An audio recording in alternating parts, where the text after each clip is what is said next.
प्रिय बच्चों, कक्षा 9th गणित का भी हमने ब्रिज कोर्स किया। ब्रिज कोर्स के भी मैंने आपको बहुत से वीडियो बना के भेजे और हमारा ब्रिज कोर्स पूरा हो चुका है और आपने बहुत अच्छा होमवर्क किया है और बहुत बढ़िया तरीके से ब्रिज कोर्स पूरा किया है।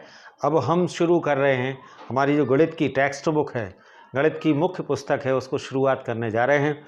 आज मैं ये आपको पहला वीडियो बना रहा हूँ और पहला अध्याय है संख्या पद्धति।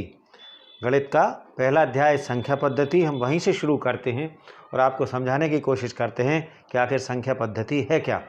संख्या पद्धति में जब हम शुरुआती दौर में चलते हैं तो हमें प्राकृत संख्याओं को जानना होगा। प्राकृत संख्याएं 1 से प्रारंभ होती हैं, 1, 2, 3, 4 और ये अनंत तक जाती हैं। अनंत मतलब कहीं तक भी जो भी आप नंबर बोल सकते हैं, लिख सकते हैं, वो प्राकृत संख्या होगी। ठीक है ना, प्राकृत संख्या। फिर दूसरी चीज़ आती है पूर्ण संख्या।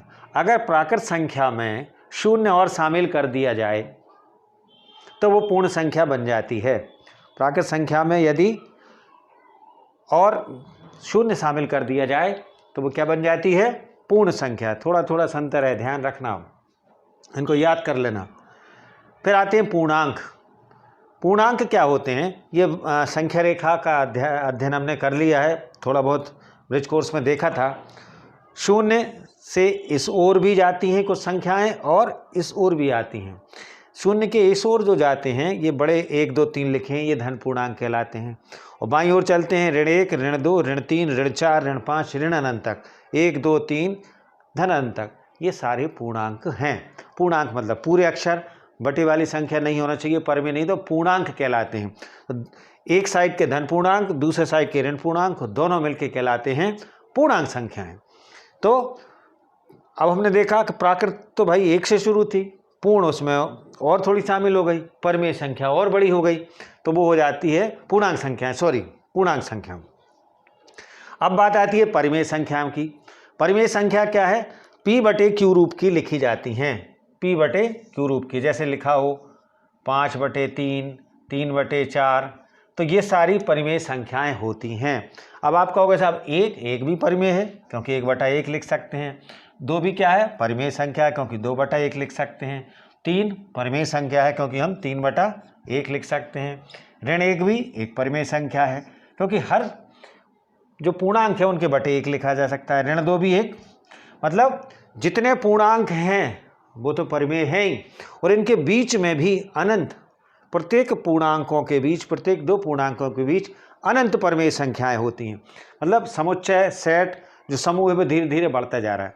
तो प्राकृत संख्याएं पूर्ण संख्याएं के अंदर होती हैं, पूर्ण संख्याएं पूर्णांक के अंदर होते हैं, और पूर्णांक परिमेय में होते हैं। हमें ये ध्यान रखना है, परिमेय का समुच्चय और बढ़ गया, क्योंकि उसमें पूरे तो पूर्णांक शामिल होते हैं, और बीच के बटे वाली संख्या, कहीं लिखा है 1/2, कहीं लिखा होता 3/4, ये सारी परिमेय संख्याएं हैं। तो परिमेय संख्याएं का समुच्चय P/Q रूप का होता है। P/Q में जहाँ P और Q कोई पूर्णांक होते हैं, ये अवयव है I का, मतलब हम इसको भाषा में आगे बताएंगे आपको। P और Q कोई भी पूर्णांक होते हैं, और Q शून्य नहीं होना चाहिए। साधारण भाषा में ये हम आपको परिमेय संख्याओं की परिभाषा बता रहे हैं। तो ये गोले के अंदर गोला, मतलब परिमेय के अंदर पूर्णांक है, पूर्णांक के अंदर पूर्ण है, पूर्ण के अंदर प्राकृत संख्या है। ये एक सेपरेट परिवार हो गया। एक होती है परिमेय संख्या है, जिनका परिमेय संख्या से कोई लेना देना नहीं है। जो परिमेय है वो अपरिमेय नहीं होती, जो अपरिमेय है वो परिमेय नहीं, दोनों का कोई मेल नहीं है। परंतु यदि अपरिमेय क्या है, इसके अभी हम विस्तार से चर्चा करेंगे, परिमेय की भी और चर्चा करेंगे। जो अपरिमेय और परिमेय मिल जाएं तो ये वास्तविक संख्याएं बन जाती हैं। क्या बन जाती हैं? वास्तविक संख्याएं। मतलब वास्तविक संख्या में दोनों चीजें हैं, परिमेय और अपरिमेय। अब एक बात होता है, क्या प्राकृत संख्याएं अपरिमेय होती? हम कहेंगे नहीं होती। पूर्ण संख्याएं अपरिमेय होती? नहीं होती साहब। पूर्णांक संख्याएं अपरिमेय? नहीं, क्योंकि इनका कोई संबंध नहीं। लेकिन प्राकृत संख्या एक पूर्ण संख्या होगी, प्रत्येक पूर्ण संख्या एक पूर्णांक होगी, और प्रत्येक पूर्णांक एक परिमेय होगा। उल्टा नहीं कह सकते, प्रत्येक परिमेय एक प्राकृत संख्या नहीं होगी। ये साधारण सी स्ट्रक्चर से मैं आपको बताना चाह रहा हूँ कि आप इसको समझ लें कि प्राकृत छोटे से बड़ा, फिर पूर्ण, पूर्ण से आप पूर्णांक, पूर्णांक से परिमेय, और परिमेय व अपरिमेय अलग अलग, दोनों में कोई मेल नहीं है। जो अपरिमेय है वो परिमेय नहीं होते और जो परिमेय है वो अपरिमेय नहीं। इसको हमें ध्यान रखना है, संख्या रेखा को समझना है। संख्या रेखा एक वास्तविक संख्या को प्रदर्शित करती है। इसका मतलब क्या है? वास्तविक संख्या मतलब इस पे परिमेय भी होंगे और अपरिमेय भी दर्शाए जाएंगे। अपरिमेय संख्याएं अभी आपको बताई जाएंगी, उनकी परिभाषा बताया जाएगा कि अपरिमेय संख्याएं होती क्या हैं। तो वास्तविक संख्याओं, संख्या रेखा पर वास्तविक संख्याओं को दर्शाया जाता है। अब वास्तविक संख्याओं को दर्शाया जाता है मतलब इसमें परिमेय भी होंगे, अपरिमेय भी होंगे, पूर्णांक भी होंगे, पूर्ण संख्या भी होंगी। संख्या रेखा पर सब होता है। तो चलिए आगे चलते हैं। आपके उसमें कुछ सवाल होंगे जो सत्य असत्य में पूछे गए हैं कि क्या प्रत्येक प्राकृत पूर्ण होती है, प्रत्येक पूर्ण प्राकृत होती है, प्रत्येक प्राकृत संख्या पूर्णांक होती है, प्रत्येक परिमेय अपरिमेय होती है। ऐसे उत्तर आप स्वयं देने का प्रयास करना। ये स्ट्रक्चर आप बना लीजिए। आप वीडियो देखें, अगर कोई चीज़ उतारना है तो वीडियो को स्टिल कर लें, रोक लें और उसको उतार लें, जिससे आपको ये ज्ञान साल भर बना रहेगा और बार बार उसको आप देखते रहेंगे। तो ये था परिमेय और अपरिमेय को मिला के, इसी को हम कहते हैं संख्या पद्धति। क्या कहते हैं?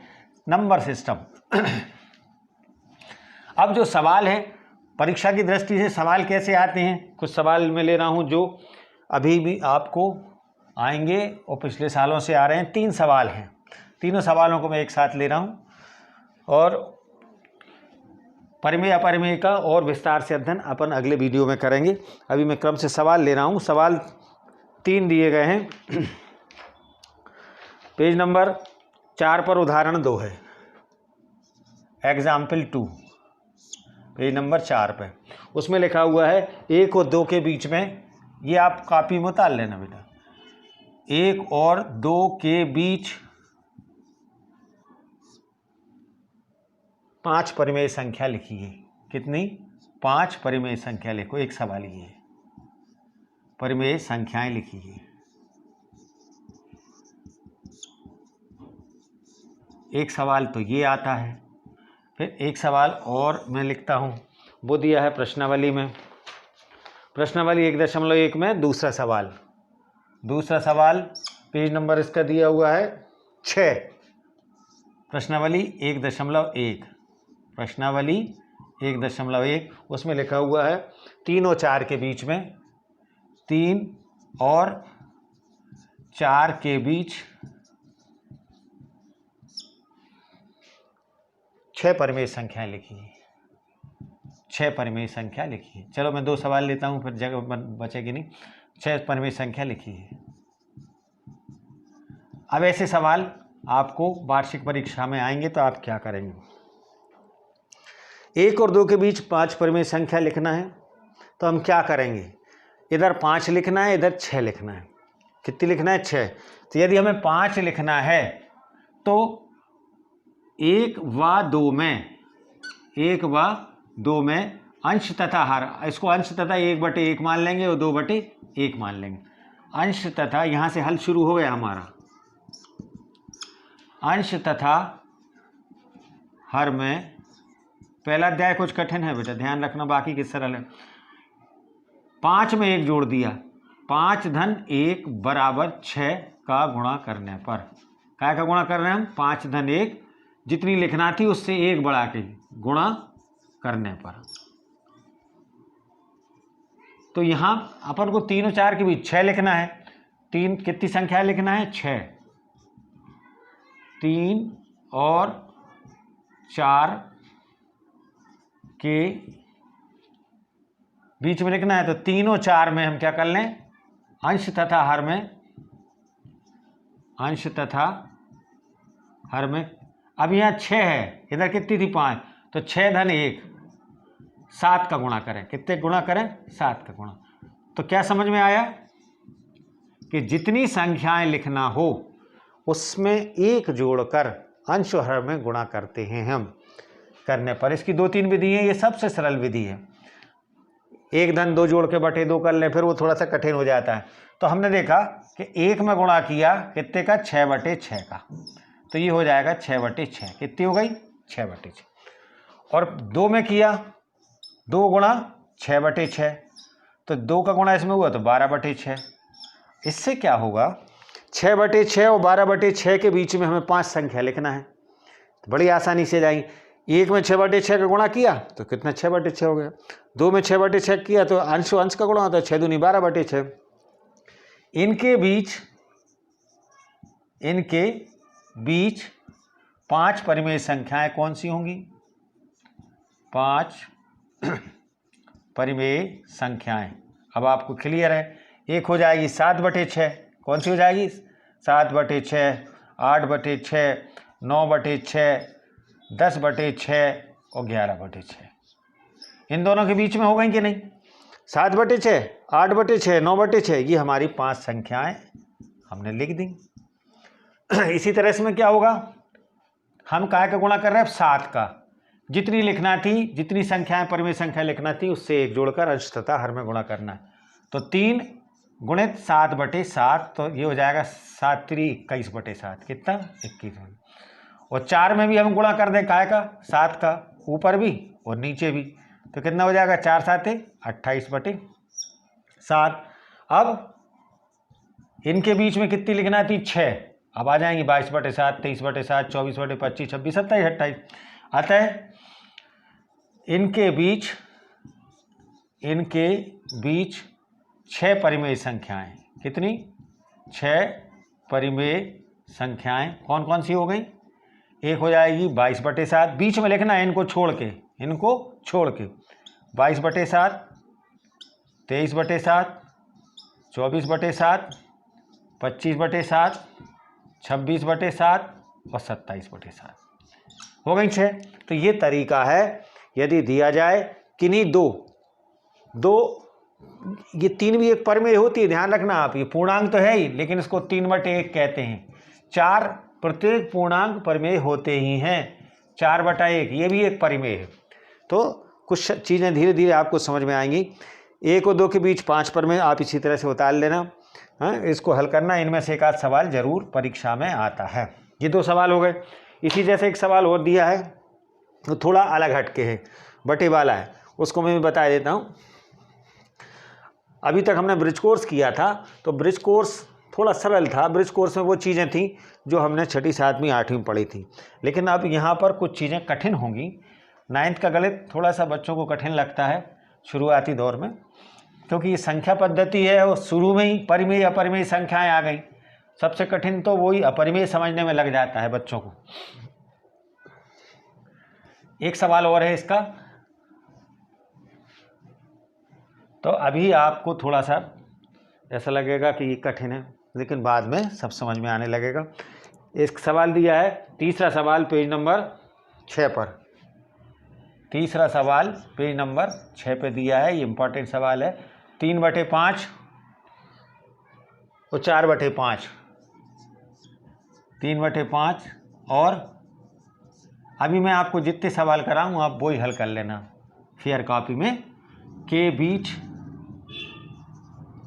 कितनी संख्या लिखना है? हमें 5 परिमेय संख्या लिखी है।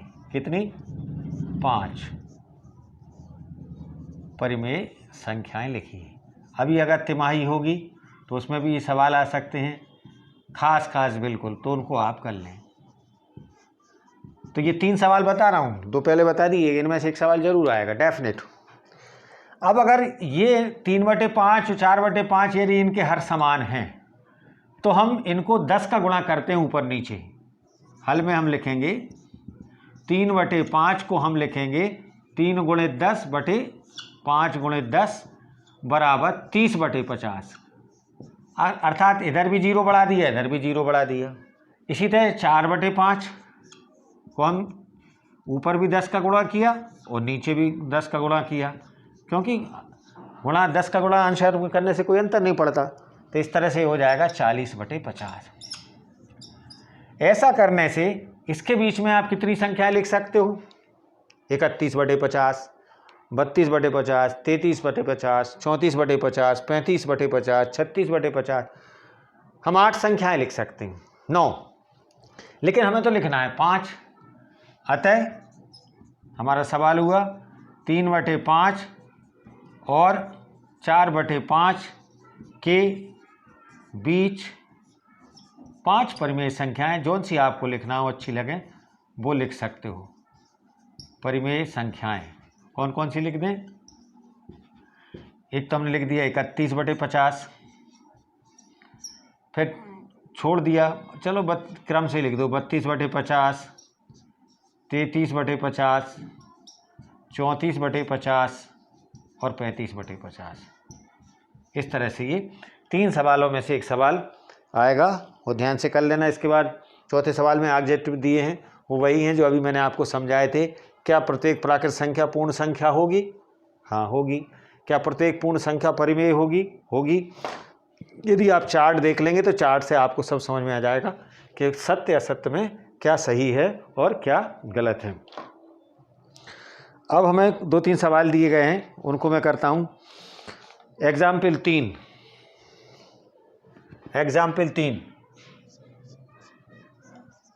Page number 8। ये इम्पॉर्टेंट सवाल है। कर्णी 2 को संख्या रेखा पर निरूपित करो। कर्णी 2, अभी 3 सवाल हैं, एक तो ये हो गया, एक उदाहरण 4 है। एग्जाम्पल 3, एग्जाम्पल 4, ये दोनों सवाल एक ही हैं। ये 9 पेज पे है, ये 8 पेज पे है। कर्णी 2 को, कर्णी 3 को और कर्णी 5 को संख्या रेखा पर निरूपित करो। संख्या रेखा पर निरूपित करो। अब परीक्षा में आएगा तो कोई एक सवाल आएगा बेटा, या तो ये आएगा, या ये आएगा, या ये आएगा, तीनों सवाल नहीं आएंगे। कर्णी 5 का सवाल पीछे दिया गया है, पेज नंबर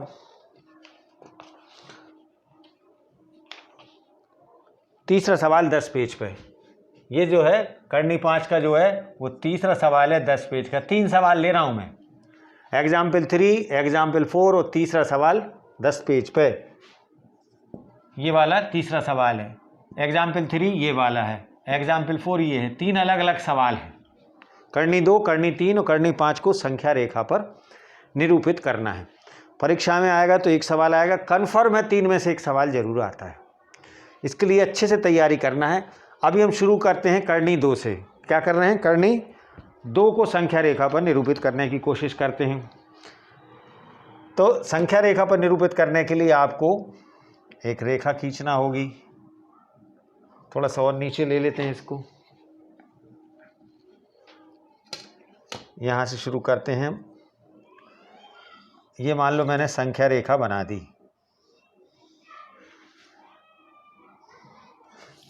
ठीक है, ये संख्या रेखा बन गई। यहां कहीं बीच में हमने ले लिया 0। क्या ले लिया? 0।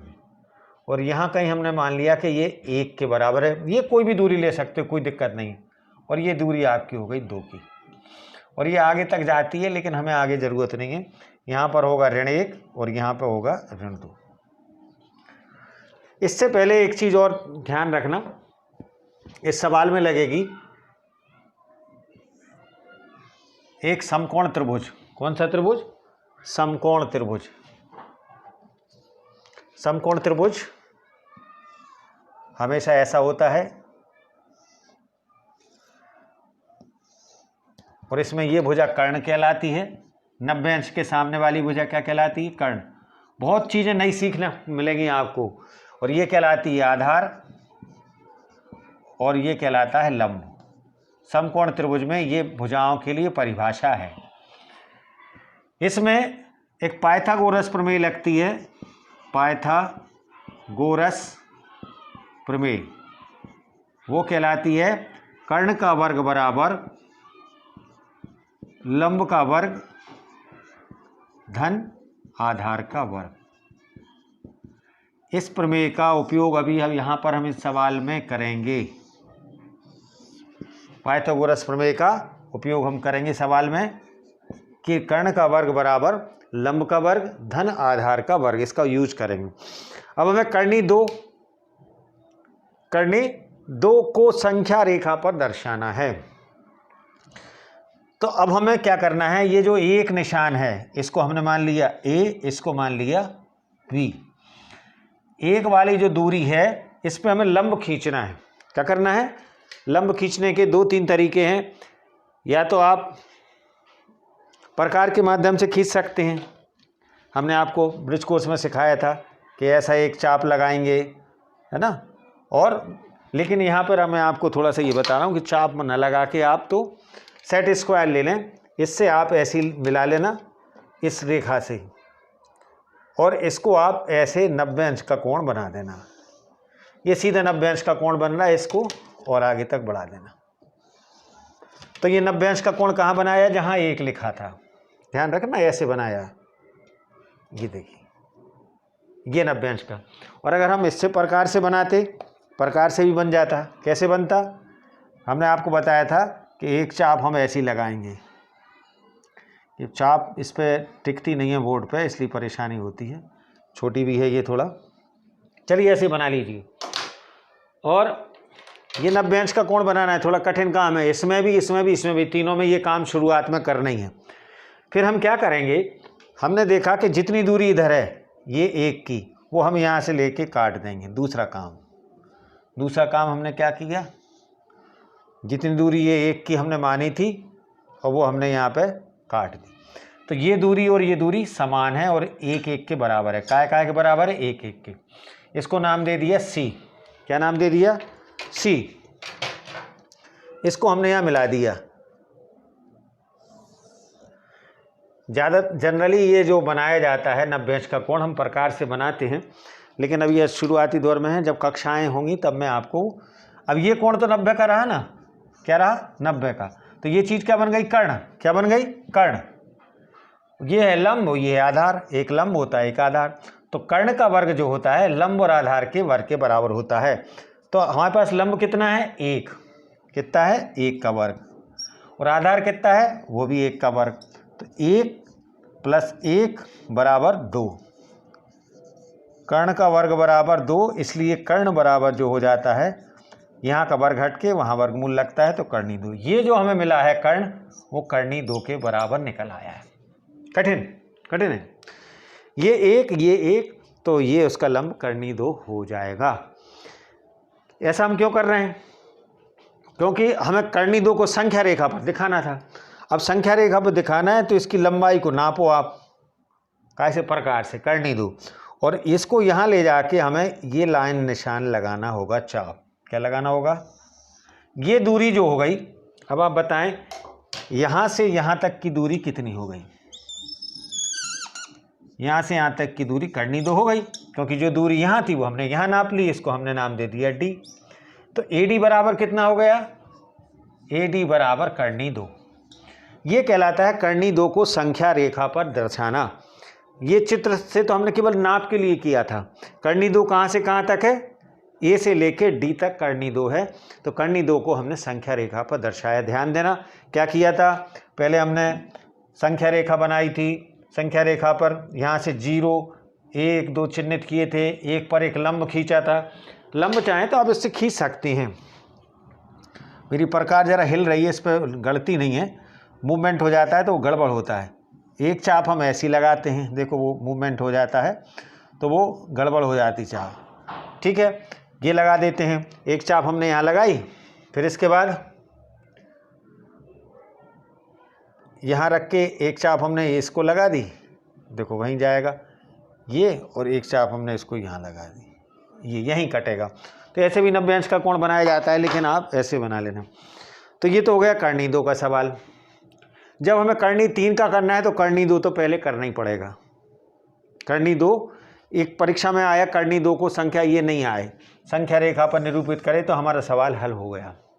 लेकिन परीक्षा में आया कि कर्णी 3 का बनाइए, ना तो ये आया ना ये आया, तो कर्णी 3 का बनाने के लिए हमें कर्णी 2 तो बनाना ही पड़ेगा।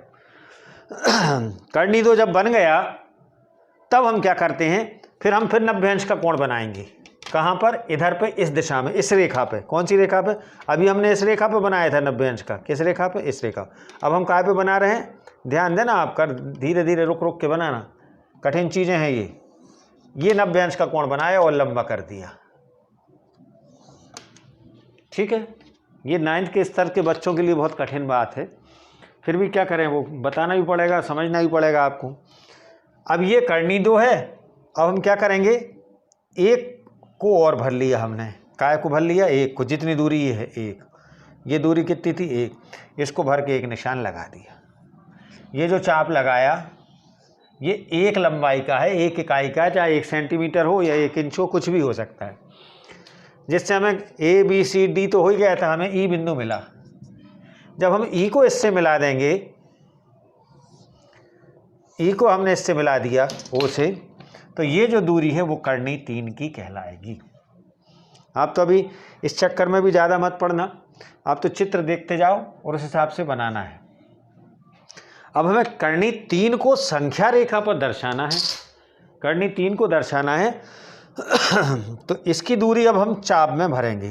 कर्णी 3 वाली दूरी क्या भरेंगे? चाप में। और यहाँ से यहाँ तक हम वो दूरी का निशान लगा देंगे। ये निशान ऐसा लगेगा। ई के बाद हमें बिंदु मिला एफ। क्या मिला? एफ। अब हमने देखा कि ये जो दूरी है कहाँ से? ए से शुरू हुई है, यहाँ से जो दूरी शुरू हुई है तो यहाँ तक जो गई है दूरी एफ तक, ये काय के बराबर है? कर्णी 3 के बराबर है। तो कर्णी 3 ए एफ बराबर कर्णी 3 है। ए एफ बराबर कितना है? कर्णी 3 है। अगर हमें अब इसी पे सवाल दोनों नहीं आए, कर्णी 5 का आया, कर्णी 2 का आएगा तो छोटा सवाल करना है, कर्णी 3 में दोनों सवाल करना है, कर्णी 5 में क्या है? ये दोनों भी, और आगे चलना पड़ेगा। कैसे आगे चलना पड़ेगा? अब हम ये जो है इस, अभी हमने पहले यहाँ 90 का बनाया था, फिर यहाँ 90 का बनाया, अब हम यहाँ 90 का बना रहे हैं।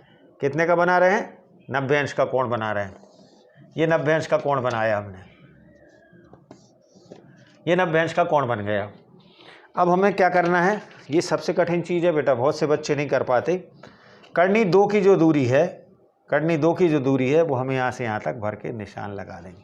ये जो निशान लगा वो कर्णी 2 का निशान लग गया। ये निशान काय का लग गया? कर्णी 2 का।